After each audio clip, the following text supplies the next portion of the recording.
नमस्कार मेरी प्यारी यूट्यूब की लॉयल फैमिली। मैं हूं मिस्टर एक्स और आज के पॉडकास्ट में आप एक ऐसी कहानी सुनने जा रहे हैं जो आपकी रूह तक को हिलाकर रख देगी। वैसे तो हम सबने बचपन से तंत्र मंत्र और काले जादू के किस्से सुने हैं, कभी टीवी सीरियल में तो कभी फिल्मों में, और आपने कई सारी हॉरर स्टोरीज भी, कई सारे ऐसे हादसे भी सुने हैं और काफ़ी सारी कहानी मैंने भी आपको तंत्र मंत्र पर सुनाई है। पर असली जिंदगी में ये सब कितना खतरनाक हो सकता है शायद ही कोई जानता हो। बहुत लोग इसको मजाक समझते हैं, सोचते हैं अरे ये तंत्र मंत्र कौन सी बड़ी बात है, कुछ मंत्र पढ़ा, थोड़ी पूजा की, काम हो गया। लेकिन सच में ये जितना आसान दिखता है उतना ही खतरनाक भी है। अगर ये असल में होता है तो पूरे परिवार तबाह हो सकते हैं, पीढ़ियां खत्म हो सकती हैं। और ये जो कहानी मैं आपको सुनाने जा रहा हूं वो एक सच्ची घटना पर आधारित है। जी हाँ, इसे हमारे पास एक ऐसे शख्स ने भेजा है जिसने खुद अपनी आंखों से ये सब देखा है, और वो शख्स खुद भी एक तांत्रिक हैं जो उसी जगह का रहने वाला है। कुछ घटना तो वहां पर वैसे ही लोगों के सामने थी, लेकिन कुछ बातें ऐसी थी जो अदृश्य प्रकार से थी। लेकिन क्योंकि वो तांत्रिक खुद भी इन चीजों में लिप्त था तो उसने अपनी तंत्र मंत्र की शक्ति से उन सभी चीजों का पता लगाया। हम उसकी पहचान जाहिर नहीं कर सकते, लेकिन इतना जरूर कह सकते हैं कि उसके बताए हुए किस्से ने हमें हिलाकर रख दिया। और जहां की ये घटना है वो जगह कोई और नहीं बल्कि असम का मशहूर गांव मयोंग है। मयोंग सुना तो होगा आपने, तंत्र मंत्र का सबसे बड़ा गढ़। कहते हैं यहाँ के लोग तंत्र मंत्र में इतने पारंगत हैं कि बच्चे बच्चे को भी ये सब आता है। इस गांव का नाम सुनते ही बड़े बड़े तांत्रिकों के चेहरे सामने आ जाते हैं। ये जगह इतनी मशहूर है कि लोग दूर दूर से यहाँ आते हैं काले जादू के लिए। अब ये तंत्र मंत्र का खेल खेलने वाले लोग जितने बड़े होशियार होते हैं उससे कई गुना ज्यादा खतरनाक होती हैं उन तंत्रों में फंसी आत्माएं। और जब बात हो काले तंत्रों की तो एक चूक, एक छोटी सी गलती पूरे परिवार को मौत के मुंह में ले जा सकती है। तंत्र मंत्र जितना बड़ा खेल लगता है उससे कई गुना बड़ा जाल है जिसमें एक बार कोई फंस जाए तो निकलना नामुमकिन हो जाता है। इस कहानी में भी ऐसा ही कुछ हुआ। एक तांत्रिक ने कुछ गलत फैसले किए और उसका खामियाजा कैसे पूरा परिवार भुगतता है यही हम आपको बताने वाले हैं। पर साथियों, ध्यान रखना कि इस कहानी का एक एक किरदार आपको सोचने पर मजबूर कर देगा। आप खुद सोचेंगे कि अगर ऐसा असल जिंदगी में हुआ तो इंसान क्या करे, भागे, लड़े या फिर आत्मसमर्पण कर दे इन ताकतों के सामने। लेकिन इतना तय है कि इस कहानी के बाद आप तंत्र मंत्र को हल्के में लेना बंद कर देंगे। तो स्टोरी शुरू करने से पहले आपसे यही कहूंगा कि हम आपके लिए इतनी मेहनत से कमाल की स्टोरीज लेकर आते हैं, लेकिन काफी लोग अभी तक भी हमारी फैमिली के मेंबर नहीं बने हैं। तो चैनल को सब्सक्राइब करके इस रिश्ते की गांठ को मजबूत कर लीजिए ताकि हर रोज आपको बेहतरीन से बेहतरीन कहानियां मैं दे सकूं। और हाँ, जितने भी लोग कहानी सुन रहे हैं वो अपना प्यारा सा कमेंट जरूर कर दें, तो तैयार हो जाइए इस डरावने सफर के लिए। शाम के करीब 5 बजे का वक्त था। शमशान के एक कोने पर खड़े सिद्धेश्वर नाथ की दोनों आंखें शमशान में आई एक ताजा मुर्दे को देख चमक उठी। उसने मन ही मन सोचा, अब मेरी सिद्ध की राह में कोई रोड़ा नहीं है। उसे अपनी एक प्रेत सिद्ध के लिए ताजा मुर्दे के कूल्हे की हड्डी चाहिए थी, जो आज उसे मिल गई थी। करीब 2 घंटे बाद मुर्दे के संबंधी उसका दाह संस्कार करके चले गए। लाश अभी पूरी नहीं जली थी। मुर्दे के संबंधियों के जाने के बाद सिद्धेश्वर नाथ मुर्दे के पास गया। सिद्धेश्वर नाथ ने अपने हाथ में पकड़े डंडे से चिता की लकड़ी हटाई और उसमें से अधजला मुर्दा बाहर खींच लिया। मुर्दे की कूल्हे की हड्डी को खींचकर उसने उस मुर्दे के शरीर से बाहर निकला और फिर उस मुर्दे को वापस चिता में झोंक दिया। मुर्दे की कूल्हे की हड्डी लेकर वो एक दूसरे शमशान के बाहर एक तिरपाल से तने झोपड़े में आ गया, जहां वो लोगों के सामने भिखारी बनकर रह रहा था। लोग उसे भिखारी ही समझते थे। सिद्धेश्वर नाथ किसी शैतान से कम नहीं था। वो उस मुर्दे की कूल्हे की हड्डी से उस मुर्दे की आत्मा को वश में कर उस आत्मा के जरिए धन कमाना चाहता था। उसे मलिन तंत्र मंत्र तो आता था, पर वह निपट गंवार था। सिद्धेश्वर नाथ असम का रहने वाला था, पर आजकल उसका नया ठिकाना कोलकाता था। रात 2:30 बजे सिद्धेश्वर नाथ उस मुर्दे की पीठ की हड्डी को लेकर झोपड़ी के पास वाले शमशान के अंदर गया और उस मुर्दे की कूल्हे की हड्डी को शराब से भरे सकोरे में रख उसके सामने बैठ गया और एक प्रेत मंत्र का जाप करने लगा।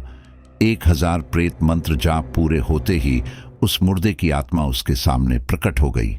मुर्दे की आत्मा बोली, हुक्म मेरे आका, आदेश करें मुझे क्या करना है। सिद्धेश्वर नाथ अपने सामने मुर्दे की आत्मा के प्रकट होने से उछल पड़ता है, क्योंकि उसे संदेह था कि पता नहीं उसकी ये साधना पूरी होगी भी या नहीं। सिद्धेश्वर नाथ मुर्दे की आत्मा को अपने सामने देख इतना खुश होता है कि वो उससे कोई भी वचन लेना ही भूल जाता है। दरअसल किसी की आत्मा को वश में करने के बाद उससे वचन लेना बहुत जरूरी होता है, वरना वही आत्मा उसकी जान की दुश्मन बन जाती है। सिद्धेश्वर नाथ की खुशी का ठिकाना नहीं था। वह खुशी से पागल हो गया और भैंसे जैसी आवाज में चिल्लाने लगा, मेरा तंत्र मंत्र सफल हो गया, मेरा तंत्र मंत्र सफल हो गया, अब मैं जो चाहे कर सकता हूं। मंत्र सिद्ध के साथ ही सिद्धेश्वर नाथ के मस्तिष्क में अनेकों खुरापातों का जन्म होने लग जाता है। अब सिद्धेश्वर नाथ सबसे पहले उस मुर्दे की आत्मा से खूब सारा खान मंगवाता है। मुर्दे की आत्मा मुझे खूब सारा खाना लाकर दे देती है। फिर सिद्धेश्वर नाथ उस मुर्दे की आत्मा से 2 मोटी सोने की पहनने वाली चेन मंगवाता है। सिद्धेश्वर नाथ ने उसको आदेश दिया, अब जाओ मेरे लिए 2 मोटी सोने की चेन लेकर आओ। मुर्दे की आत्मा उड़ती हुई जाती है और 2 मंदिर जाती वृद्ध महिलाओं के गले में पड़ी चेन तोड़कर उड़ जाती है। वृद्ध महिलाएं चिल्लाती रह जाती हैं, कोई हमारे गले की चेन तोड़कर ले गया, कोई हमारे गले की चेन तोड़कर ले गया। मुर्दे की आत्मा सिद्धेश्वर नाथ को वो दोनों वृद्ध महिलाओं से गले की चेन लाकर उसे दे देती है। उधर अकाल मृत्यु में मरे लड़के के घर वाले उसके मरने से व्यथित थे। वो लोग उसे याद कर करके रोए जा रहे थे, और जब भी ऐसा होता है तो इससे अकाल मृत्यु में मेरे लड़के की आत्मा अपने घर पहुंच जाती है। वैसे भी कहते हैं कि अगर किसी मृत व्यक्ति को बार बार रो रो कर याद किया जाए तो वो आत्मा उसके पास चली जाती है। वो सबको देख सुन सकती है, पर उसे न तो कोई देख सकता है और न ही कोई सुन सकता है। इधर सिद्धेश्वर नाथ दोनों मोटी सोने की चेन बेचकर असम में अपने गांव में पहुंच जाता है, और मुर्दे की आत्मा घर वालों के बार बार रो रो कर याद किए जाने से अपने घर पहुंच जाती है। और इंसान जब तक जीवित होता है तब तक ही अपने घर वालों का सगा होता है।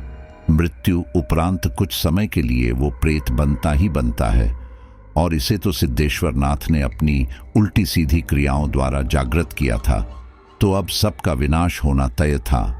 मुर्दे की आत्मा अपने सगे संबंधियों के रोने से जब अपने घर पहुंचती है तो वो सीधा रसोई घर में पहुंच जाती है, क्योंकि वहां से उसे बहुत अच्छी खुशबू आ रही थी। वहां मेहमानों के लिए व्यंजन बन रहे थे।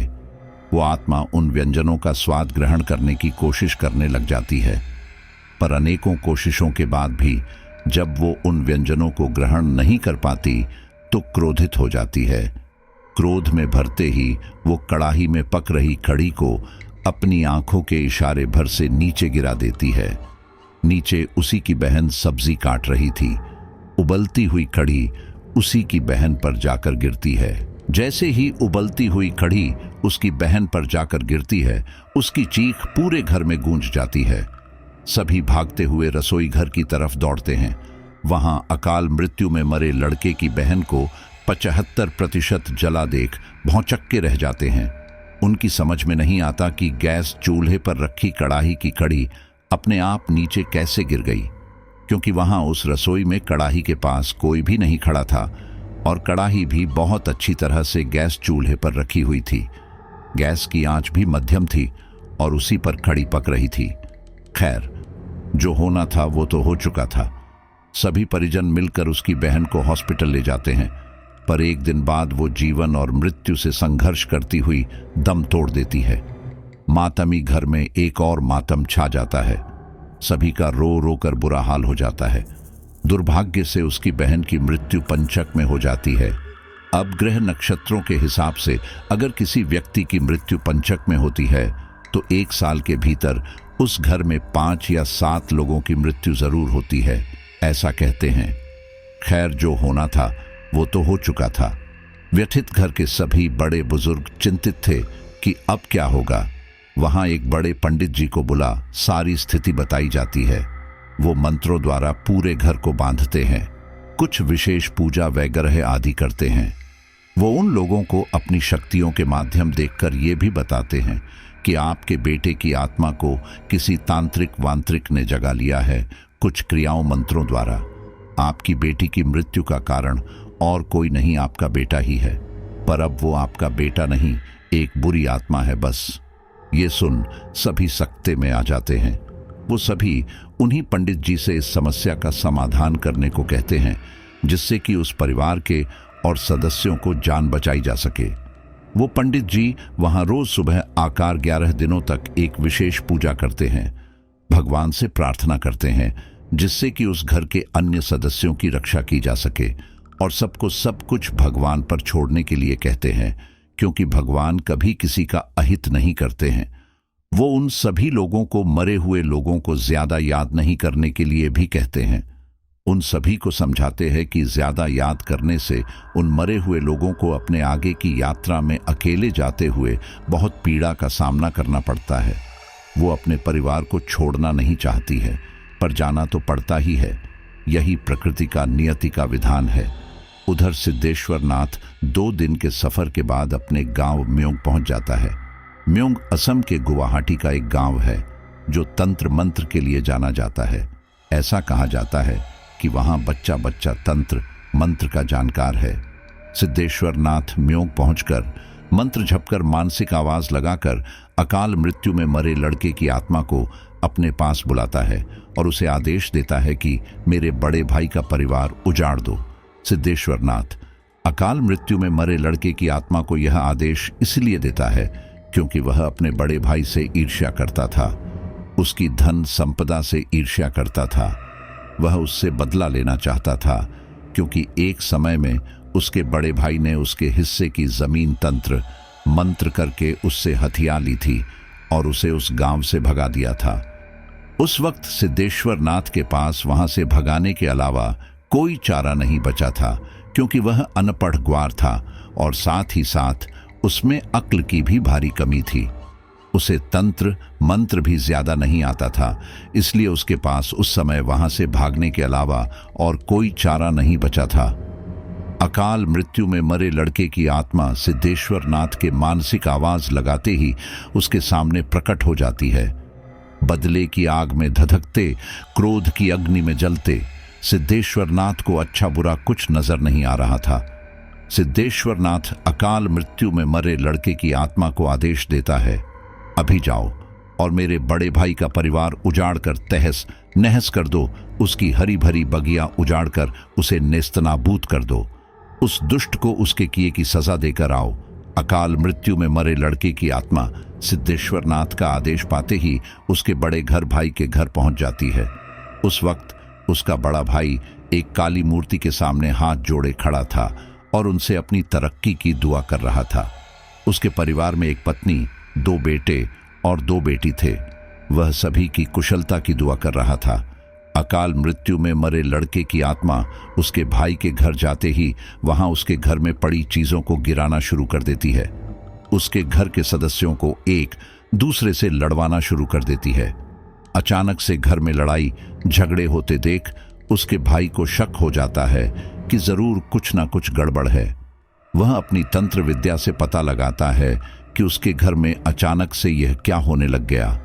अचानक से इतने लड़ाई झगड़े कैसे होने लग गए, घर के सदस्यों में इतना मनमुटाव कैसे होने लग गया। उसे अपने मंत्रों की शक्ति से पता चल जाता है कि उसके घर में एक अकाल मृत्यु में मरे लड़के की आत्मा किसी ने भेजी है और वही आत्मा यह सब कुछ करवा रही है। फिर वह यह आत्मा किसने भेजी है यह पता लगाने के लिए एक और मंत्र जपता है। 101 मंत्र जपते ही उसे पता चल जाता है कि यह आत्मा उसके छोटे भाई सिद्धेश्वर नाथ ने उसके घर में भेजी है। उसका छोटा भाई सिद्धेश्वर नाथ उससे बदला लेने के लिए उस गांव में आ चुका है। मंत्रों द्वारा यह पता लगते ही उसके बड़े भाई भूतेश्वर नाथ का खून खौल जाता है और वह मन ही मन सिद्धेश्वर नाथ को मौत के घाट उतारने की योजना बनाने लग जाता। योजना बनाने के तहत वह एक पुराने काली मंदिर में आता है। काली मंदिर में आने के बाद एक हवन कुंड जलाता है, फिर काले कपड़े पहनकर हवन कुंड के सामने बैठ जाता है। फिर मंत्रों का उच्चारण करता हुआ उस हवन कुंड में शराब, गोश्त और कुछ अन्य हवन सामग्री डाल हवन करना शुरू कर देता है। हवन समाप्ति पर वह सारी हवन सामग्री एक ही साथ हवन कुंड में डाल देता है। सारी हवन सामग्री, गोश्त और शराब एक साथ हवन कुंड में डालते ही आग धधकती है और धधकती आग में से एक भयानक आकृति वाला आदम कद का राक्षस प्रकट होता है। भूतेश्वर नाथ उस आदम कद राक्षस को आदेश देता है, सबसे पहले मेरे यहाँ आए उस लड़के की आत्मा को यहाँ से हमेशा के लिए भगाओ और फिर मेरे छोटे भाई सिद्धेश्वर नाथ को मौत के घाट उतार दो। अपने आका का आदेश पाते ही आदम कद राक्षस सिद्धेश्वर नाथ के दोनों काम करने चली जाती है। कुछ ही देर में दोनों अदृश्य शक्तियां आमने सामने थी। अकाल मृत्यु में मरे लड़के की आत्मा और आदम कद राक्षस, जिसे दोनों भाइयों ने एक दूसरे को मारने के लिए भेजा था। इधर म्योंग गांव का एक मोटा, गंजा, मोटे पेट वाला एक तांत्रिक जिसका नाम रंगा सिंह था, वो अंगड़ाई लेता हुआ उठता है और अपने एक छुंदर जैसे दिखने वाले एक चेले जुगनू से चाय बनाने के लिए कहता है। रंगा सिंह का चेला जुगनू अपने गुरु का आदेश पाते ही रसोई घर की तरह बड़बड़ाता हुआ चला जाता है। जुगनू बड़बड़ा रहा था, इस तांत्रिक का पेट नहीं, कुआं है कुआं। जब देखो तब चाय पिएगा और कुछ न कुछ खाता रहेगा। साला जानवरों की तरह जुगाली करता रहेगा। कुछ ही मिनट में जुगनू चाय बनाकर ले आता है। फिर रंगा तांत्रिक और जुगनू चाय पीते हैं। फिर रंगा तांत्रिक जुगनू से कहता है, सुना है सिद्धेश्वर नाथ गांव में वापस आ गया है और अपने भाई से बदला लेने पर उतारू है। तुम सिद्धेश्वर नाथ के बारे में पता लगा कर आओ, हम उस बेवकूफ को अपने काम के लिए इस्तेमाल कर सकते हैं। जुगनू ने कहा, जी गुरुजी, मैं सिद्धेश्वर नाथ के बारे में पता लगा कर आता हूं। जुगनू चाय का अंतिम घूंट पी सिद्धेश्वर नाथ का पता लगाने के लिए निकल पड़ता है। जुगनू 2 घंटे की कड़ी मशक्कत के बाद सिद्धेश्वर नाथ के बारे में पता लगा लेता है कि वह वाकई में अपने भाई से बदला लेने के लिए ही म्योंग गांव में आया है। जुगनू रंगा तांत्रिक को सारी जानकारी जाकर दे देता है। रंगा तांत्रिक बोला, अच्छा है, अब हम सिद्धेश्वर नाथ को अपने काम के लिए इस्तेमाल कर सकते हैं। तुम सिद्धेश्वर नाथ से मिलो और उसे बताओ कि हम उसकी मदद कर सकते हैं। जुगनू सिद्धेश्वर नाथ से मिलता है और उसे रंगा तांत्रिक का संदेश दे देता है। सिद्धेश्वर नाथ ने कहा, मैं किसी की मदद नहीं लूंगा, मैं अपने भाई से बदला लेने में स्वयं सक्षम हूं।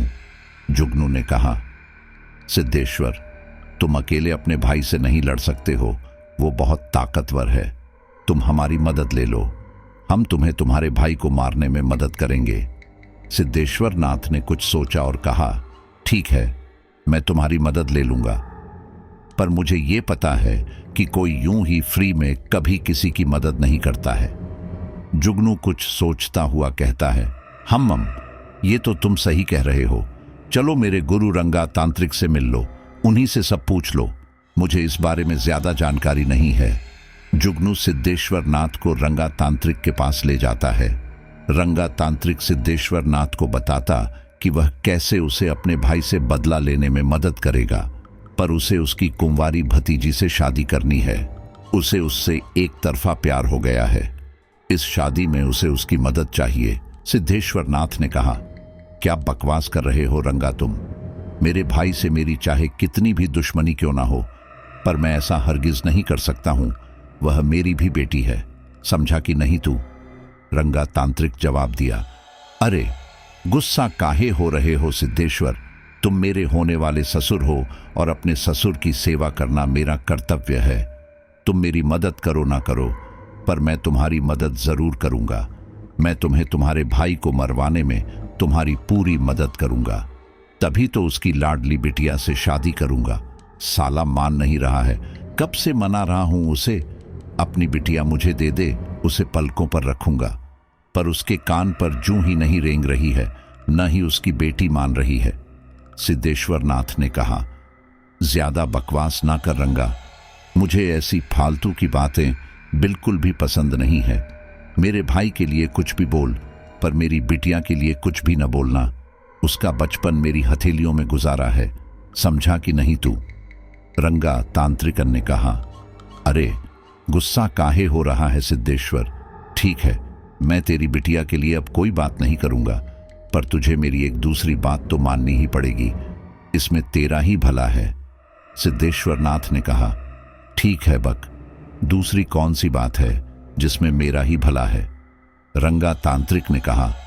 मैं तुझे एक मंत्र दे रहा हूं, उसका जाप करना है, और एक औषधि दे रहा हूं, उसे तुझे रोज पीना पड़ेगा। इससे तू बहुत ताकतवर हो जाएगा और अपने भाई को आराम से मार पाएगा। सिद्धेश्वर नाथ ने कहा। अच्छा, अब यह भी बता दे, इसमें तेरा क्या भला है?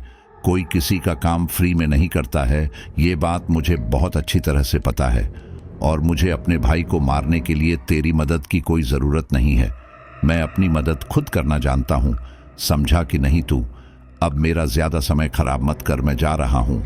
सिद्धेश्वर नाथ रंगा तांत्रिक के पास से आ जाता है और मन ही मन सोचने लग जाता है, साला मुझे बेवकूफ बना रहा था।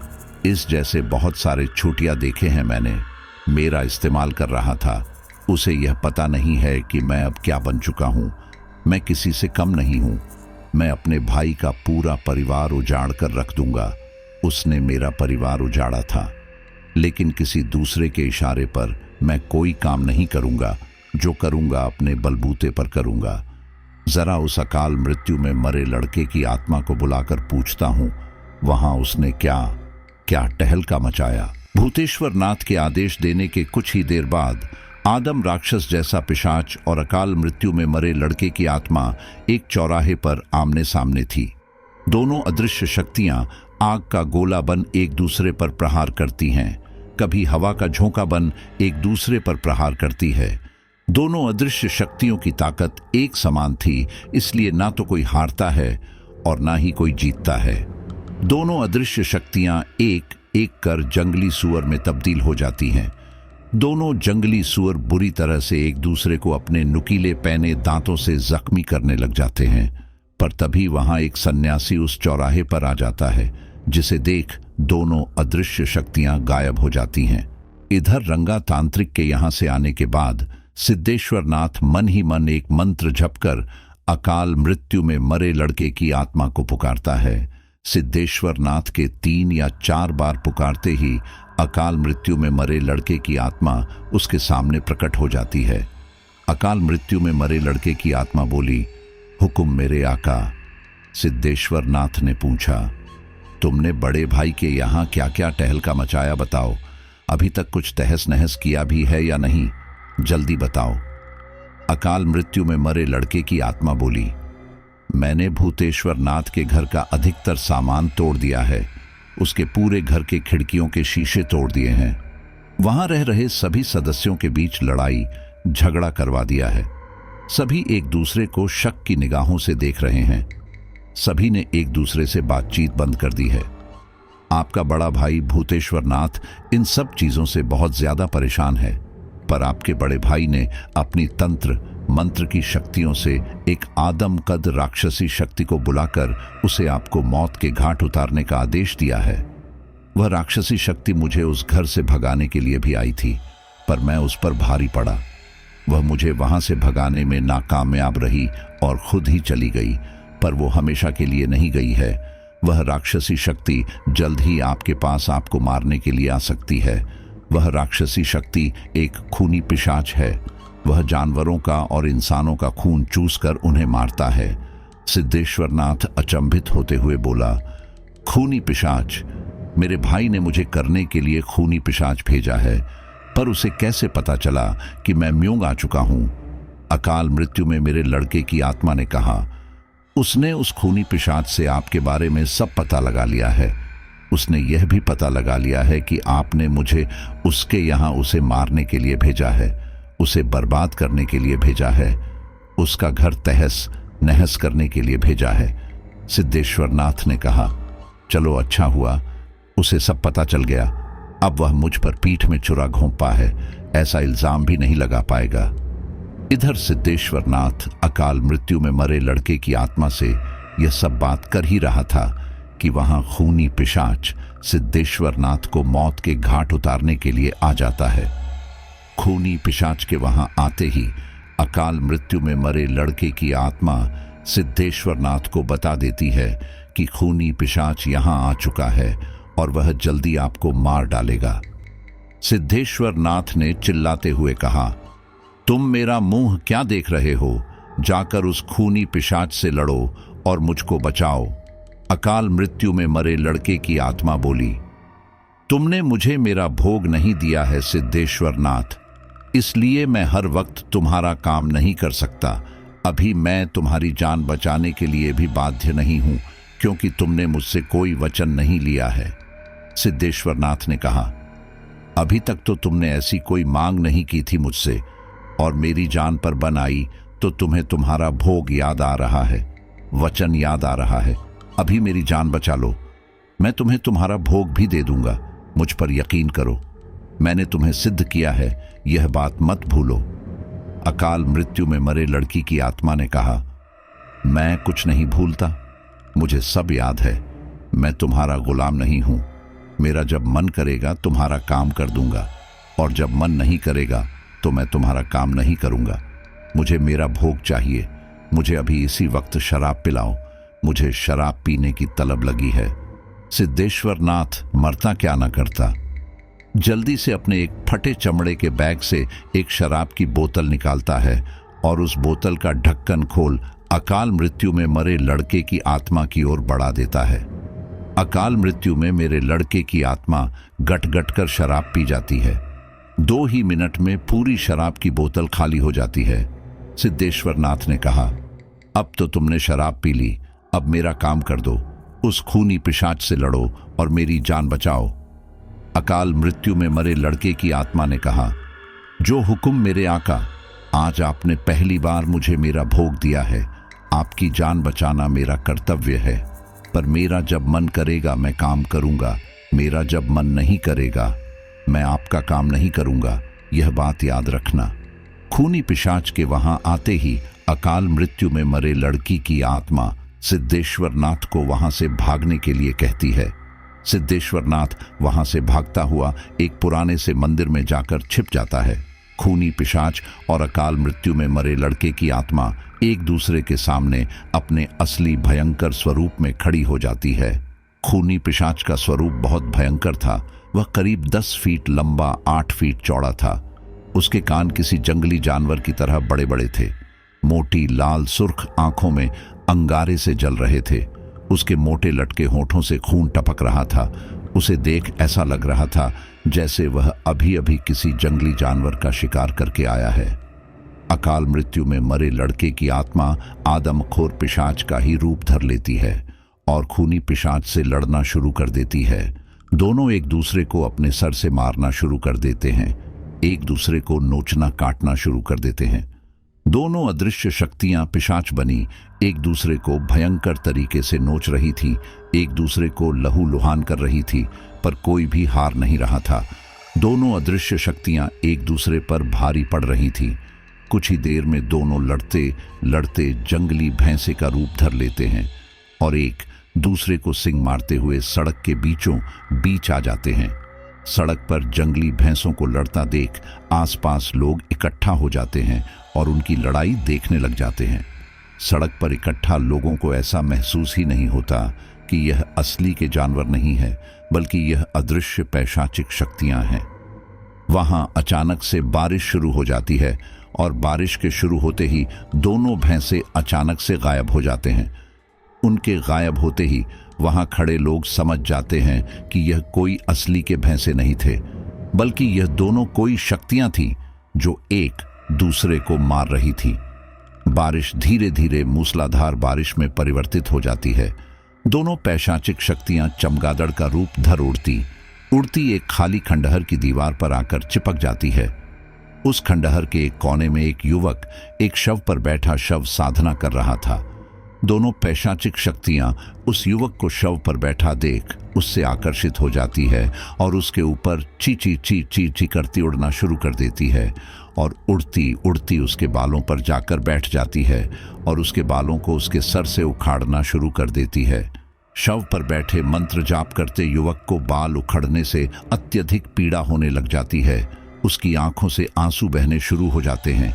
वह अपने एक हाथ से अपने बालों पर चिपके चमगादड़ों को हटाना शुरू कर देता है, पर वह उन चमगादड़ों को अपने बालों पर से हटा नहीं पाता है। फिर अचानक से वह अपने बाएं हाथ से अपने बालों पर चिपके चमगादड़ को जोर का झटका देता है। इससे चमगादड़ बनी अकाल मृत्यु में मरे लड़के की आत्मा तो उड़ जाती है, पर खूनी पिशाच उड़ नहीं पाता है और शव साधना करते युवक के हाथों से झटका खाते ही नीचे गिर जाता है और बुरी तरह से तड़पने लग जाता है, क्योंकि उस युवक के हाथ के झटके से उस चमगादड़ की गर्दन टूट गई थी। शव साधना करते व्यक्ति के हाथ से झटका लगने से और गर्दन टूटने से खूनी पिशाच का वहीं अंत हो जाता है। अकाल मृत्यु में मरे लड़के की आत्मा खूनी पिशाच को इस तरह तड़पकर शांत होता देख प्रसन्न हो जाती है और प्रसन्न हो सीधा सिद्धेश्वर नाथ के पास आ जाती है और सिद्धेश्वर नाथ से झूठ बोलती है कि मैंने उस खूनी पिशाच का अंत कर दिया है, अब मुझे फिर से भोग दो, वरना मैं तुम्हारा भी अंत कर दूंगा। अकाल मृत्यु में मरे लड़के की आत्मा के मुंह से यह सुन सिद्धेश्वर नाथ अवाक रह जाता है। सिद्धेश्वर नाथ ने कहा, अभी खूनी पिशाच के आने से पहले ही तो तुम्हें भोग दिया था। मैं इतनी जल्दी तुम्हें भोग नहीं दे सकता हूं। मैं इतना अमीर नहीं हूं कि हर 2-4 घंटे में तुम्हें भोग देता रहूं। अकाल मृत्यु में मरे लड़की की आत्मा बोली, मुझे कुछ नहीं पता, मुझे भोग चाहिए, मुझे शराब की तलब लगी है, मुझे फिर से शराब चाहिए। यह सब तुम्हें पहले सोचना चाहिए था कि तुम अमीर हो या नहीं हो, या फिर तुम्हें मुझसे वचन ले बताना चाहिए था कि मैं रोज रोज भोग नहीं दे सकता हूं, लेकिन ऐसा तुमने कुछ भी नहीं किया है। तो अब मुझे भोग चाहिए, मुझे शराब की तलब लगी है, मुझे शराब चाहिए। अब तुम कुछ भी करो, पहले मुझे शराब ला कर दो। जब तक तुम मुझे और शराब लाकर नहीं दोगे, मैं तुम्हारा कोई काम नहीं करूंगा। सिद्धेश्वर नाथ ने कहा, तुम्हें तुम्हारी यह मनमानी बहुत महंगी पड़ेगी, यह जान लेना तुम। मैं तुम्हें मुक्ति भी नहीं दिलाऊंगा, यह भी ध्यान रखना। अकाल मृत्यु में मरे लड़की की आत्मा ने जवाब दिया, मुक्ति तो मुझे वैसे भी नहीं मिलेगी सिद्धेश्वर नाथ। तुमने मुझे मुक्ति के लायक छोड़ा ही नहीं है। मेरी मृत्यु होते ही तुमने मुझे कैद कर लिया है और मुझसे अपने नीचे काम करवा रहे हो, और मेरी मजबूरी है क्योंकि मैं अब तुम्हारा गुलाम हूं। पर गुलाम होने का यह अर्थ नहीं है कि तुम मुझे मेरा भोग नहीं दोगे और अपना काम करवाते रहोगे। मैं कोई जिंदा इंसान नहीं हूं जिससे तुम बहस कर रहे हो और मुझे बता रहे हो कि मैं अमीर नहीं हूं। मैं एक मृत आत्मा हूं।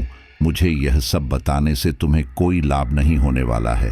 अगर मुझसे अपने काम करवाना चाहते हो तो मुझे भोग देना ही पड़ेगा, वरना मैं जा रहा हूं तुम्हें छोड़कर।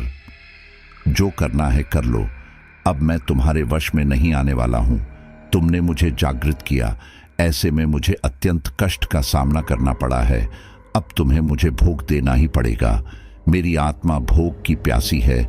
तुम जब तक भोग दोगे मैं तुम्हारा काम करूंगा, जब तुम भोग नहीं दोगे मैं तुम्हारा काम नहीं करूंगा। सिद्धेश्वर नाथ अब अपने ही जाल में फंस चुका था। वह अकाल मृत्यु में मरे लड़के की आत्मा को सिद्ध कर उसे अपना गुलाम बनाने की जगह खुद उसका गुलाम बन गया था और उसकी मनमानी पूरी करने पर मजबूर था। सिद्धेश्वर नाथ न चाहते हुए भी अपने फटे हुए बैग से एक छोटी शराब की बोतल निकलता है और उसका ढक्कन खोल अकाल मृत्यु में मरे लड़के की आत्मा की ओर बढ़ा देता है। अकाल मृत्यु में मरे लड़के की आत्मा एक ही मिनट में सारी शराब घट घट कर पी जाती है और ठहाका मारकर हंसती है। हा हा हा हा हा हा हा हा। सिद्धेश्वर नाथ अब अकाल मृत्यु में मरे लड़के की आत्मा को फिर आदेश देता है कि मेरे भाई को जाकर मार कर आओ, उसके पूरे परिवार को उजाड़ कर आओ। मेरा यह काम जल्द से जल्द करके आओ। अकाल मृत्यु में मरे लड़के की आत्मा बोली, जो हुक्म मेरे आका। ये बोल अदृश्य हो उड़ती हुई सीधा सिद्धेश्वर नाथ के बड़े भाई भूतेश्वर नाथ के घर में प्रवेश कर जाती है। घर में प्रवेश करते ही सबसे पहले वह पूरे घर का सामान तोड़ फोड़ देती है। कमरे में चलते पंखे नीचे गिरा देती है। रसोई घर का पूरा सामान उठाकर फेंक देती है। फिर भूतेश्वर नाथ का ही रूप धरकर भूतेश्वर नाथ की पत्नी के पास जाकर बैठ जाती है और उससे प्रेमालाप करने लग जाती है, उससे संभोग करने लग जाती है। भूतेश्वर नाथ की पत्नी को जरा भी एहसास नहीं होता कि ये उसका पति नहीं बल्कि एक आत्मा है। अकाल मृत्यु में मरे लड़के की आत्मा संभोग करते करते उसकी पत्नी का गला दबाकर उसे मार देती है। भूतेश्वर नाथ उस वक्त घर पर नहीं था और न ही उसके बच्चे उस वक्त घर पर थे। इससे किसी को पता नहीं चलता कि भूतेश्वर नाथ की पत्नी की मौत कैसे हुई है। उन सबको ऐसा ही लगता है कि उसे हार्ट अटैक आया होगा और घर में कोई जंगली जानवर घुस गया होगा, इसलिए पूरे घर का सारा सामान बिखरा हुआ है और हो ना हो उसी जंगली जानवर को भगाने के दौरान उसकी मृत्यु हुई होगी। अपनी पत्नी की मौत से भूतेश्वर नाथ स्तब्ध था। वो आदम का राक्षस यानी खूनी पिशाच को मानसिक आवाज लगा बुलाता है, पर उसके बहुत बार मानसिक आवाज लगाने पर भी जब वह खूनी पिशाच उसके पास नहीं आता है तो उसे क्रोध आ जाता है और वह मन ही मन बड़बड़ाता है। इन भूत प्रेत पिशाचों पर यकीन करना ही नहीं चाहिए। यह किसी के सगे नहीं होते, काम के टाइम पर तो बिल्कुल भी नहीं आते हैं। इनको बस भोग देते रहो। पता नहीं कहाँ मर गया यह खूनी पिशाच। इसे अकाल मृत्यु में मरे लड़के की आत्मा को भागने के लिए कहा था। लगता है यह खुद ही भाग गया। भूतेश्वर नाथ यह सब सोच ही रहा था कि उसकी छोटी बेटी आरू की चीख गूंजती है। भूतेश्वर नाथ अपने घर के बाहर ही बैठा था। वह अपनी बेटी की चीख सुन अंदर भागकर जाकर देखता है कि वह क्यों चीखी। अंदर जाते ही उसे उसकी बेटी मृत अवस्था में जमीन पर औंधे मुंह पड़ी मिलती है। भूतेश्वर नाथ अपनी बेटी को सीने से लगा जोर से रोने लग जाता है। अब किया भी क्या जा सकता था, वह भगवान को प्यारी हो चुकी थी। उसकी मौत और किसी ने नहीं, उस अकाल मृत्यु में मेरे लड़के की आत्मा ने ही उसे पीछे से धक्का दे उसका गला दबाकर की थी। भूतेश्वर नाथ को कुछ समझ नहीं आता कि उसके घर में यह क्या हो रहा है। कितना भी आवाज लगा लो वह पिशाच नहीं आ रहा है। पहले पत्नी मर गई, अब बेटी मर गई। उसकी छोटी बेटी आरू के मरने के 2 दिन तक तो सब ठीक रहता है, लेकिन तीसरे दिन उसकी बड़ी बेटी सोनू के सिर में तेज दर्द होने लग जाता है। उसे अचानक चक्कर आना और उल्टियां होनी शुरू हो जाती है। उल्टियों में खून आना शुरू हो जाता है। म्योंग गांव के लोग अपना इलाज डॉक्टर से नहीं तंत्र मंत्र से करवाते थे और वैसे भी वहां ज्यादा डॉक्टर वगैरह नहीं थे।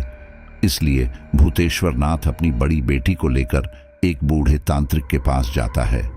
वह बूढ़ा तांत्रिक तंत्र मंत्र के जरिए ही सबका इलाज करता था। वहां आस पास वो बूढ़ा तांत्रिक एक वैद्य के रूप में प्रसिद्ध था। इसलिए भूतेश्वर नाथ अपनी बीमार बेटी को उस बूढ़े तांत्रिक के पास लेकर जाता है। बूढ़ा तांत्रिक भूतेश्वर नाथ की बेटी के सिर पर हाथ फेरता हुआ एक मंत्र पढ़ता है और कुछ भभूत उसके मुंह में डाल देता है। मंत्र पढ़ने और अभिमंत्रित भभूत मुंह में डालने से उसकी बेटी की तबीयत कुछ देर के लिए ठीक हो जाती है। भूतेश्वर नाथ अपनी बेटी को लेकर घर आ जाता है, लेकिन रात में उसकी बेटी की तबीयत फिर खराब हो जाती है। उस वक्त घर में सभी सोए हुए थे। भूतेश्वर नाथ भी गहरी नींद में था। थोड़ी देर तक तो उसकी बेटी अपनी तबीयत खराब होने के कारण रोती रहती है, परेशान होती रहती है। फिर अचानक से उसकी बेटी अपने कमरे में से उठती है और अपनी माँ का श्रृंगार दान खोलकर बैठ जाती है और अपनी आंखों में खूब सारा काजल भर लेती है। होठों पर खूब गहरी लिपस्टिक लगा लेती है। हाथों में ढेर सारी लाल चूड़ियां पहन लेती है। हथेली और पैरों पर गुलाबी महावार लगा लेती है। माथे पर बड़ी सी बिंदियां और मांग में ढेर सारा सिंदूर भर लेती है। वह किसी दुल्हन की तरह सज संवर कर अपने पलंग पर जाकर बैठ जाती है। फिर अचानक से अपने छोटे भाई के कमरे में जाती है, उसको झंझोड़ कर उठाती है और उसको खूब जोर जोर से थप्पड़ मारने लग जाती है। उसका भाई चिल्लाने लग जाता है पर वह उसकी एक नहीं सुनती और उसको मार मार कर अधमरा कर देती है। और जब तक भूतेश्वर नाथ की नींद खुलती तब तक वह उसका गला दबाकर मार देती है और फिर अपना सारा मेकअप एक बाल्टी में पानी भरकर उससे धो लेती है और चुपचाप अपने पलंग पर जाकर सो जाती है। भूतेश्वर नाथ की नींद खुलने पर उठकर जैसे ही अपने छोटे बेटे के कमरे में जाता है, उसे उसका बेटा बिस्तर पर मृत पड़ा मिलता है। उसकी आंखें बाहर निकली हुई थीं, गाल मुंह हाथ सब पर थप्पड़ के निशान थे, जैसे उसे किसी ने खूब मारा हो। भूतेश्वर नाथ को समझ में नहीं आता कि उसे इतना किसने मारा होगा। वह वहां से उठता है और अपनी बड़ी बेटी के कमरे में जाकर उसे देखता है कि उसकी तबीयत तो ठीक है ना। उसे उसकी बड़ी बेटी पलंग पर आराम से सोई हुई मिलती है। वह अपना माथा पकड़कर बैठ जाता है कि मेरे बेटे को किसने मारा। अब भूतेश्वर नाथ के मन में विचार क्रोंधता है कि कहीं अकाल मृत्यु में मरे लड़के की आत्मा ही तो यह सब कुछ नहीं कर रही है। वह शोक संतप है और अकाल मृत्यु में मरे लड़के की आत्मा उसके घर में यह मौत का तांडव रच रही है। यह विचार आते ही वह अपनी जगह से उठता है और अपने घर में तंत्र मंत्र के स्थान पर आ जाता है। वह सारे तंत्र मंत्र अपने इसी स्थान पर बैठकर किया करता है, इसलिए कोई भी तांत्रिक एक निश्चित स्थान पर बैठकर ही तंत्र मंत्र पूजा अर्चना आदि करता है। वह अपने तंत्र मंत्र के स्थान पर नीचे एक लाल आसन पर आकर बैठ जाता है। फिर एक मिट्टी के सिकोरे में उड़द की दाल भरता है। उसी के पास एक और मिट्टी का सिकोरा रख उसमें सिंदूर भरता है। फिर एक और सौकोरे में शराब भरता है, एक सिकोरे में मांस भरता है। फिर उन सब के बीच एक चौमुखा दिया जला एक डायन मंत्र का जाप करना शुरू कर देता है। जैसे ही भूतेश्वर नाथ डायन मंत्र का जाप करना शुरू करता है, वहां वातावरण में अजीब सी दुर्गंध भरने लग जाती है। चौमुखे दिए की पीली रोशनी फैलने लगी जाती है। मिट्टी के सिकोरों में भरे हुए सामग्री से गंदे नाले जैसी दुर्गंध आने लग जाती है।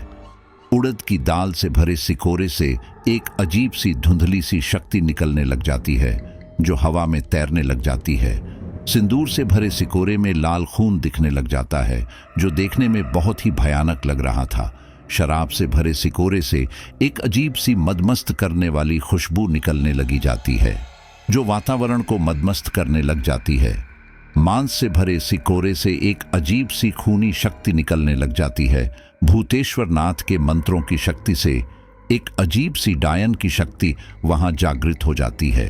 उस डायन को भूतेश्वर नाथ पहले भी सिद्ध कर चुका था, इसीलिए वह शक्ति उसके मंत्र जाप शुरू करने के कुछ ही देर बाद जागृत हो जाती है। डायन की शक्ति भूतेश्वर नाथ के सामने प्रकट हो जाती है। वो दिखने में बहुत ही भयानक और खौफनाक थी। डायन के वहां प्रकट होते ही एक खौफनाक हंसी गूंजती है। हाँ हाँ हाँ हाँ हाँ हाँ हाँ हाँ हाँ हाँ।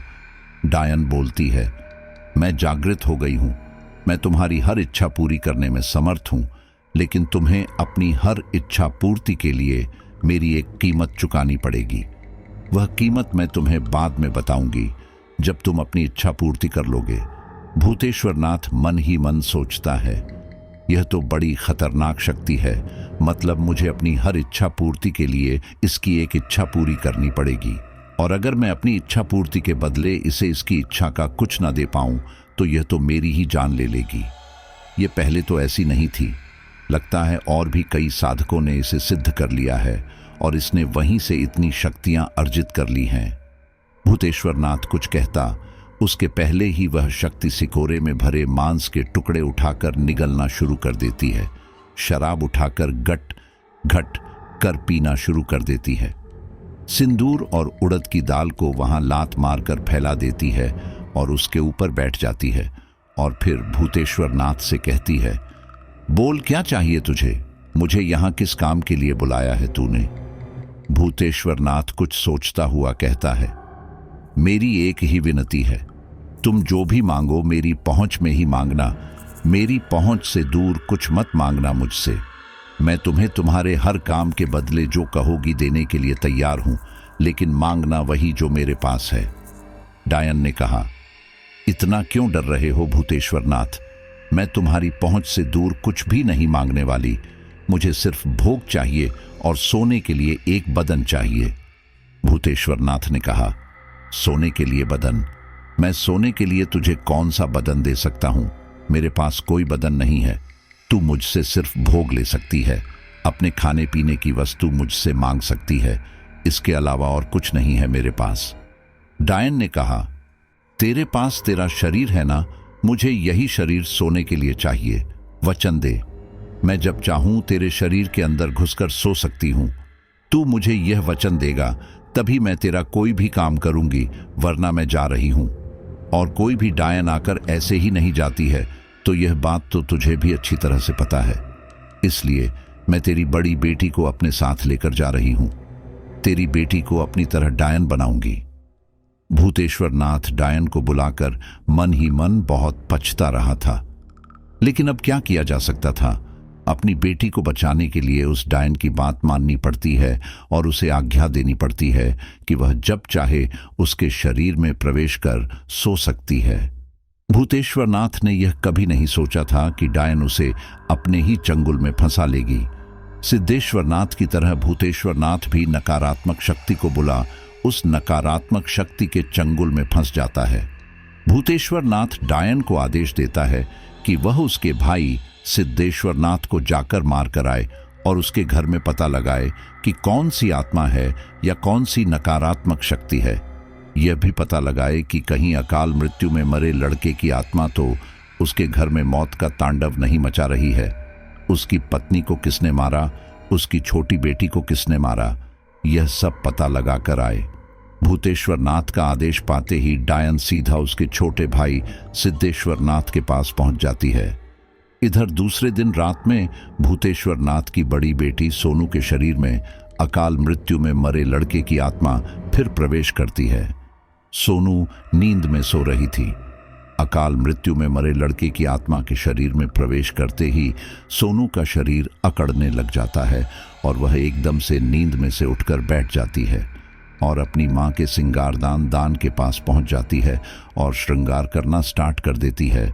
खूब सारा काजल अपनी आंखों में भर लेती है, होठों पर लाल रंग की गाढ़ी लिपस्टिक लगा लेती है, मांग में खूब सारा सिंदूर ठूंस लेती है और एक बड़ी सी बिंदी माथे के बीचों बीच लगा लेती है।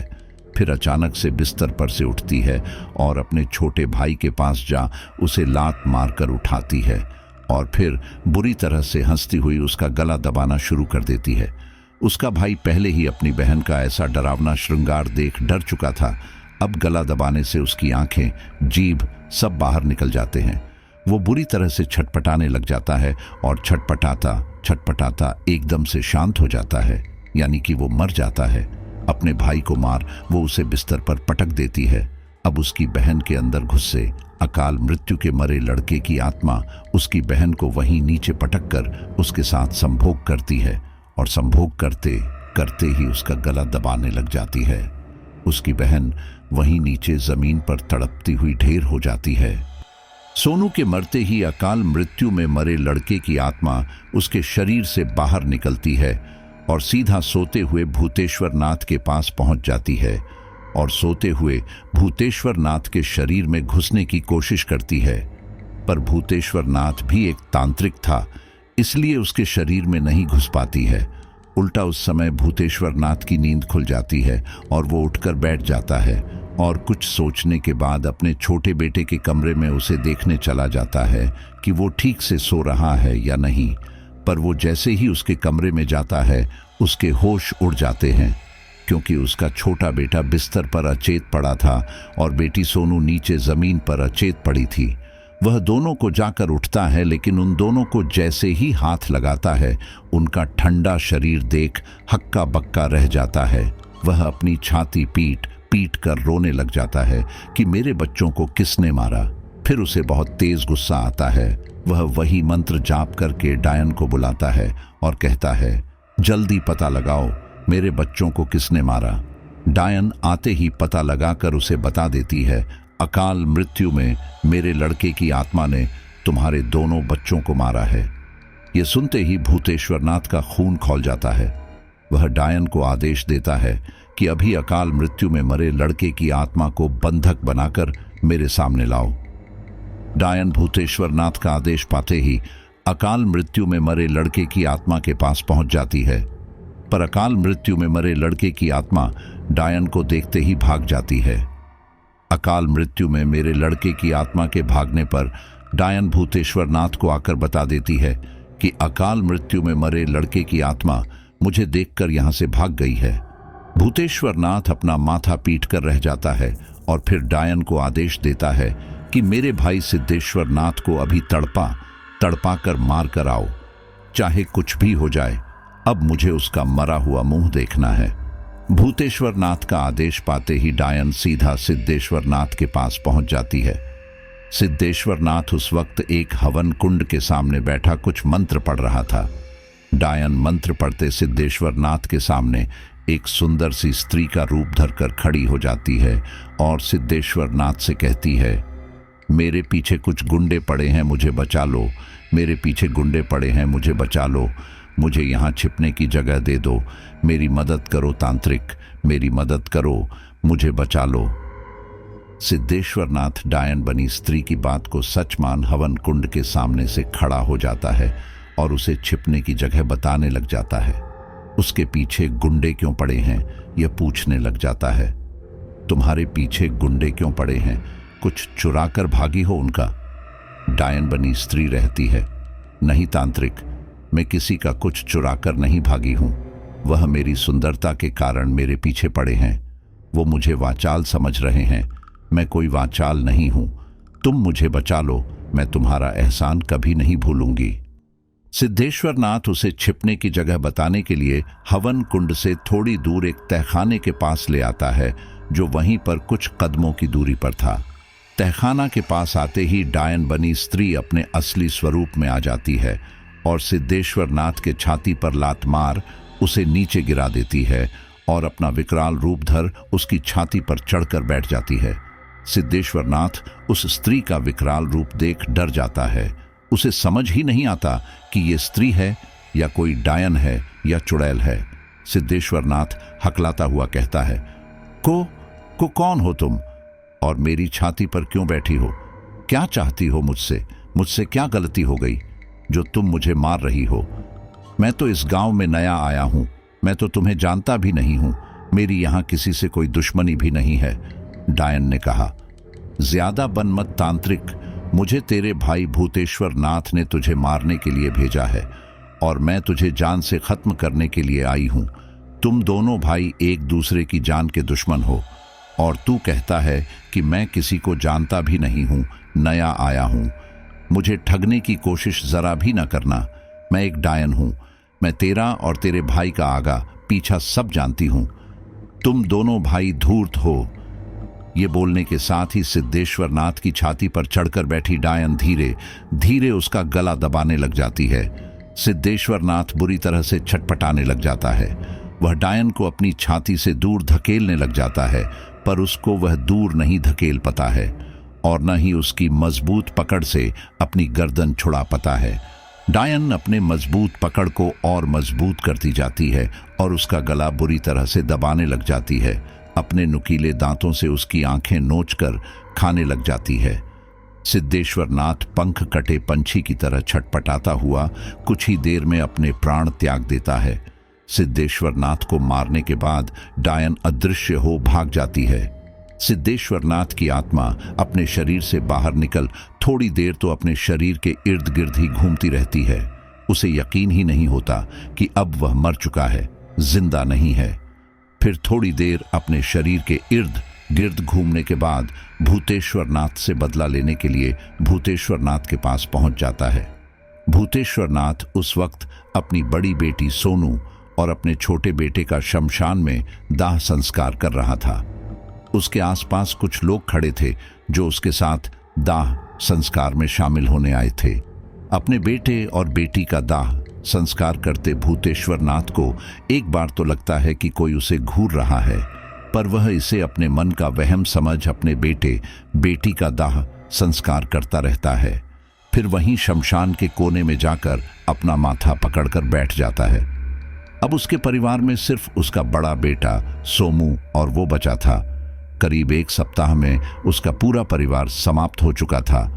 शमशान के कोने में अपना माथा पकड़कर बैठे भूतेश्वर नाथ को ऐसा लगता है कि किसी ने उसके गाल पर जोरदार तमाचा जड़ा है। वह अपने गाल को सहलाता हुआ इधर उधर देखने लग जाता है, पर उसे वहां कोई नजर नहीं आता है। तभी वहां थोड़ी दूरी पर बैठा एक तांत्रिक उसे ही घूरता हुआ उसे नजर आता है। इधर भूतेश्वर नाथ के घर में मौजूद अकाल मृत्यु में मरे लड़के की आत्मा फिर उसके घर का सामान उठाकर फेंकने लग जाती है, उसके घर को तहस नहस करने लग जाती है और उसके बड़े बेटे को मारने की तैयारी करने लग जाती है। वहीं भूतेश्वर नाथ उठकर खड़ा होता है और उस तांत्रिक के पास जाकर पूछता है, अरे मुझे क्यों घूरे जा रहा है? मैंने तेरा क्या बिगाड़ा है जो ऐसे लाल लाल आंखें कर मुझे ही देखे जा रहा है? एक तो मेरा पूरा परिवार उजड़ गया और तू मुझे ऐसे घूरे जा रहा है जैसे मुझे कच्चा खाएगा। तांत्रिक ने कहा, तुझे तेरे किए की सजा ही मिली है भूतेश्वर नाथ। एक समय में तूने तेरे भाई सिद्धेश्वर नाथ का घर उजाड़ था, अब इस सिद्धेश्वर नाथ ने तेरा पूरा घर उजाड़ दिया। तुम दोनों भाइयों ने ही एक दूसरे को समूल नष्ट कर दिया। अभी भी वक्त है, अपने परिवार के एक जने को तो बचा ले। उधर अकाल मृत्यु में मरे लड़के की आत्मा तेरे घर में तांडव मचा रही है और तेरे बड़े बेटे को भी खत्म करने की तैयारी कर रही है। तांत्रिक के मुंह से यह सुनते ही भूतेश्वर नाथ वहां से भागता हुआ अपने घर आता है। उसका बड़ा बेटा सोमू, जो कि 12 साल का था, बाहर चबूतरे पर बैठा अपने पिता का इंतजार कर रहा था। भूतेश्वर नाथ उसे अपने छाती से चिपका लेता है और अपने घर से बाहर निकल भागता हुआ एक काली माता के मंदिर में आकर बैठ जाता है। मंदिर में कोई भी आत्मा नहीं घुस पाती है, इसलिए वह काली माता के मंदिर में आकर बैठ जाता है। सिद्धेश्वर नाथ की आत्मा भी उसके पीछे पीछे उसे मारने के लिए मंदिर तक आ जाती है, लेकिन वह मंदिर के अंदर नहीं घुस पाती है। इसलिए मंदिर के बाहर थोड़ी दूरी पर खड़े एक पीपल के पेड़ पर जाकर लटक जाती है और उसका उस मंदिर से बाहर निकलने का इंतजार करने लग जाती है। सिद्धेश्वर नाथ मरते ही एक प्रेत बन चुका था। अब भूतेश्वर नाथ काली मंदिर में अपने बेटे सोमू को छाती से चिपकाए बैठा था और उसका छोटा भाई सिद्धेश्वर नाथ, जो अब एक प्रेत बन चुका था, मंदिर के बाहर कुछ दूरी पर खड़े पीपल के पेड़ पर उल्टा लटका हुआ था। प्रेत बना सिद्धेश्वर नाथ अपने बड़े भाई भूतेश्वर नाथ के मंदिर से बाहर निकलने का इंतजार कर रहा था। प्रेत बनने के बाद सिद्धेश्वर नाथ में अपने भाई से बदला लेने की इच्छा शक्ति और बढ़ गई थी। भूतेश्वर नाथ काली मंदिर में अपने बेटे सोमू को छाती से चिपकाए बैठा था। तभी वहां एक आदमी मां काली के दर्शन के लिए आता है। वो भूतेश्वर नाथ को ऐसे बड़े से बच्चे को गोद में लेकर बैठा देख उससे पूछता है, क्या हुआ? इतना डरे हुए क्यों हो तुम? भूतेश्वर नाथ ने कहा, कुछ नहीं, बस थोड़ा सदमे में हूं। वैसे मैं एक तांत्रिक हूं, लेकिन अभी थोड़ा डरा हुआ है। मेरा परिवार उजड़ चुका है।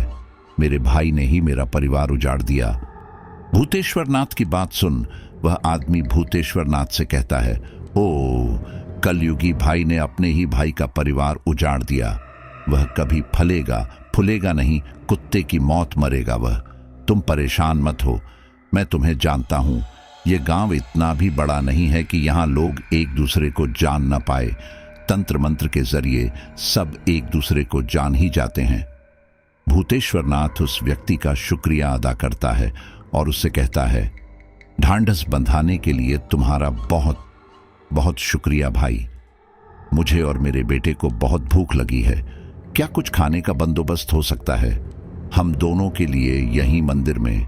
अगर हो जाए तो मैं तुम्हारा एहसान कभी नहीं भूलूंगा। आज मुझे मेरे भाई के कारण ही यह दिन देखने पड़ रहे हैं। वह आदमी भूतेश्वर नाथ से कहता है, हाँ क्यों नहीं, मैं तुम्हारे खाने पीने के लिए अपने घर से कुछ ले आता हूं, तुम चिंता ना करो। यह बोलकर वह आदमी भूतेश्वर नाथ के लिए अपने घर से खाने पीने का सामान लेने के लिए चला जाता है। वह आदमी जैसे ही मंदिर से बाहर निकल उस पीपल के पेड़ के नीचे से गुजरता है, पीपल की पेड़ से लटके सिद्धेश्वर नाथ की आत्मा के हाथ लंबे होने लग जाते हैं और लंबे होते होते उसके हाथ उस आदमी को पकड़कर पीपल के पेड़ पर खींच लेते हैं और उसे पीपल के पेड़ पर लटकाकर मार देते हैं। भूतेश्वर नाथ मंदिर में बैठा उसके आने का इंतजार कर रहा था, पर वह तो बाहर पीपल के पेड़ पर मरा हुआ उल्टा लटका हुआ था। थोड़ी ही देर में वहां लोगों की भीड़ जुट जाती है। सभी को लगता है कि उस आदमी ने आत्महत्या की है। किसी को यह पता नहीं चल पाता है कि उसे सिद्धेश्वर नाथ की आत्मा ने मारा है। लोगों की भीड़ देख भूतेश्वर नाथ अपने बेटे को मंदिर में छोड़कर बाहर निकलता है और देखता है कि वहां इतनी भीड़ क्यों जुटी हुई है। वह उस खाना लाने गए आदमी को पेड़ पर उल्टा लटका देख सन्न रह जाता है। फिर मन ही मन बड़बड़ाता है, इस सिद्धेश्वर नाथ को तो मुझे ही सबक सिखाना पड़ेगा। ऐसे डरने से काम नहीं चलने वाला है। बस मैं अपने बेटे सोमू को एक सुरक्षित जगह पर छोड़ दूं, फिर इस सिद्धेश्वर नाथ को तो मैं ऐसा मजा चखाऊंगा कि इसकी आत्मा की भी रूह कांप जाएगी। ये क्या मुझसे बदला लेगा? मैं इसे दिखाऊंगा कि बदला कैसे लिया जाता है। साला हरामजादा अपने भाई का परिवार उजाड़कर उल्टा पेट पर लटका बैठा है और इस बेचारे आदमी को भी मार डाला। अगर इसे सबक न सिखाया तो मेरा नाम भूतेश्वर नाथ नहीं। अब मैं इसे अपने तंत्रों मंत्रों की शक्ति दिखाऊंगा।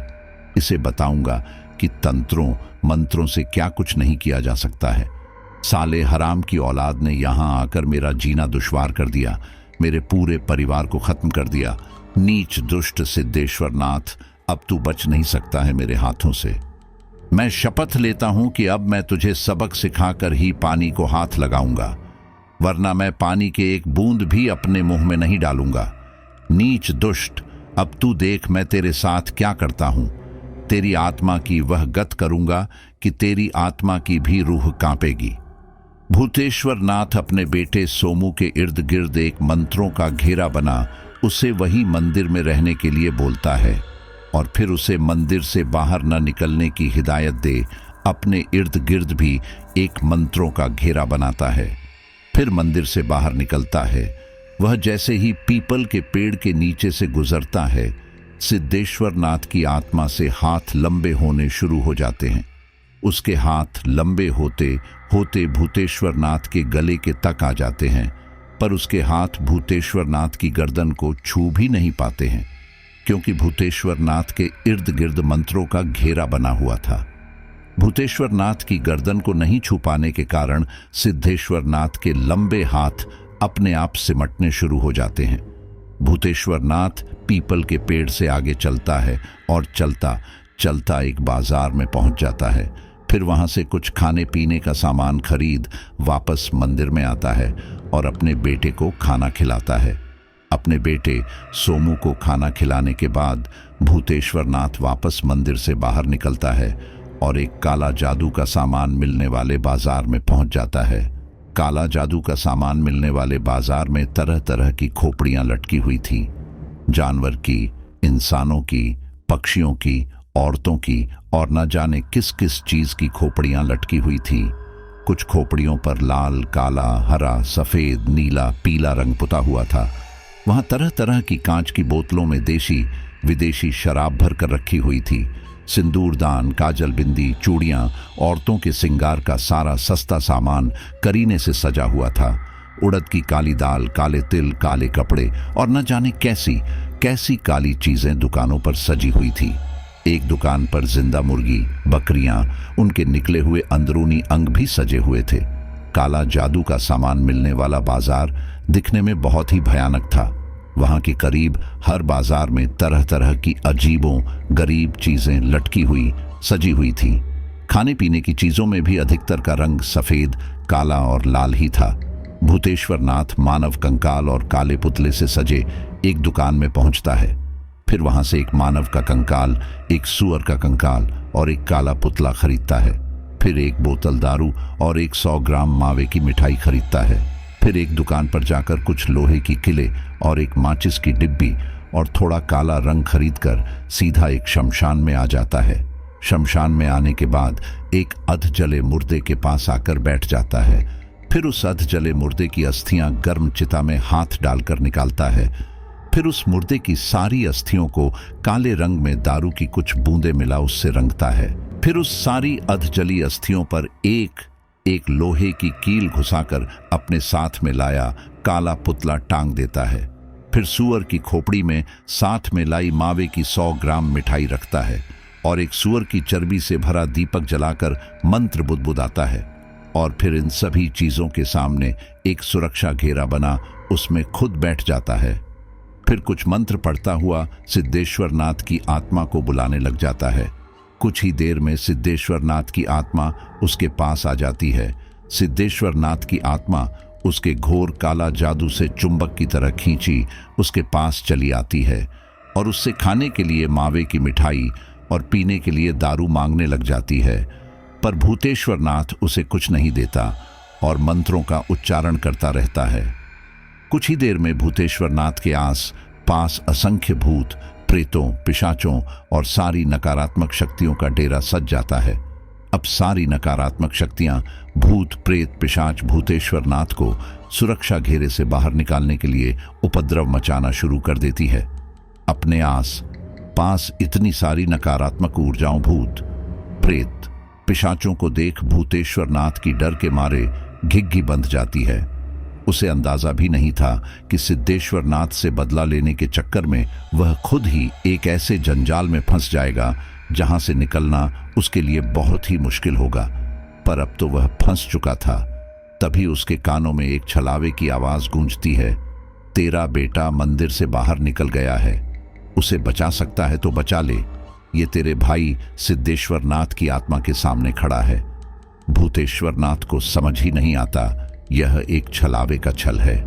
आवाज सुनते ही भूतेश्वर नाथ अपनी सुध बुद्ध खो बैठता है और सुरक्षा घेरे से बाहर निकल जाता है। सुरक्षा घेरे से बाहर निकलते ही सारे भूत, प्रेत, पिशाच और सारी नकारात्मक शक्तियां एक साथ भूतेश्वर नाथ पर हमला कर देती है। सारी नकारात्मक शक्तियां उसे कुत्ते की तरह नोचकर खाने लग जाती हैं। कोई उसकी टांग खींच लेता है, तो कोई उसके हाथ, तो कोई आंखें, तो कोई उसके का आगे का हिस्सा, तो कोई उसके बदन का पीछे का हिस्सा खींचकर खाने लग जाता है।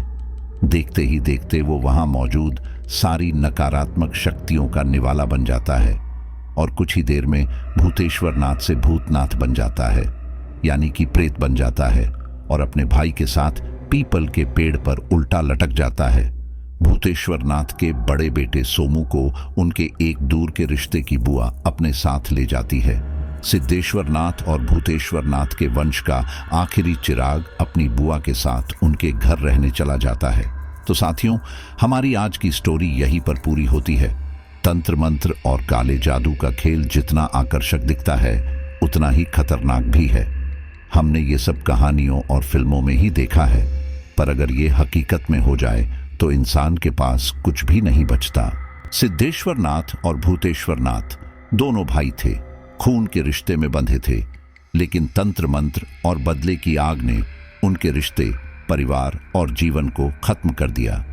तंत्र मंत्र कोई बच्चों का खेल नहीं है, यह एक ऐसा जाल है जिसमें फंसने के बाद इंसान अपनी जान, अपने रिश्ते, अपनी जिंदगी सब कुछ खो देता है। तंत्र मंत्र करने वाले लोग कभी नहीं सोचते कि इसका अंजाम कितना भयावह हो सकता है। अपनी ताकत के लालच में वो खुद ही अपने पैरों पर कुल्हाड़ी मार लेते हैं। मयोंग जैसे जगहों में आज भी तंत्र मंत्र का बोलबाला है। वहां की कहानियां सुनकर लगता है कि तंत्र मंत्र से कुछ भी मुमकिन है, लेकिन इन शक्तियों से खिलवाड़ करना खुद को बर्बाद करने जैसा है। आज भी मयोंग जैसे गांवों में लोग डर के साए में जीते हैं और ऐसे बहुत से किस्से हैं जो अनसुने रह जाते हैं। अगर आप कभी भी ऐसी चीजों के बारे में सोचते हैं तो ये स्टोरी आपके लिए एक वार्निंग है। तंत्र मंत्र कोई खेल नहीं है, ये एक गहरा दलदल है। जितना आप इसमें घुसेंगे उतना ही आप इसमें डूबते चले जाएंगे।